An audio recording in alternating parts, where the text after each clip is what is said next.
শুক্রবার রাজধানীর রামপুরার মৌলভীটেক এলাকায় ছাত্র জনতার আন্দোলনে পুলিশের গুলিতে নিহত রিকশা চালক মোহাম্মদ সাগরের পরিবারকে আর্থিক সহায়তা দেয় আমরা বিএনপি পরিবার।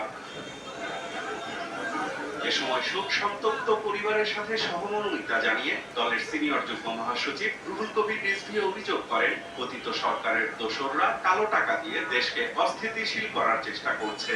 সেই সঙ্গে বাংলাদেশকে যুদ্ধরত দেশের সঙ্গে তুলনা করে ভারতের প্রতিরক্ষা মন্ত্রীর বক্তব্য প্রশ্নের জন্ম দিচ্ছে।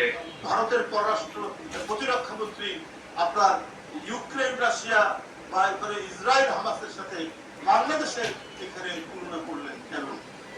এইসব বিষয়গুলি, এইসব বক্তব্যগুলি একটা বড় প্রশ্নের জন্ম দিচ্ছে মানুষের মনে। যদি কেউ আমাদের দিকে অশুভ দৃষ্টি নিয়ে তাকায়, আমরা ঠিক তার উপযুক্ত জবাব দিতে প্রস্তুত আছি। এদিকে গুলশানে বিএনপি চেয়ারপারসনের রাজনৈতিক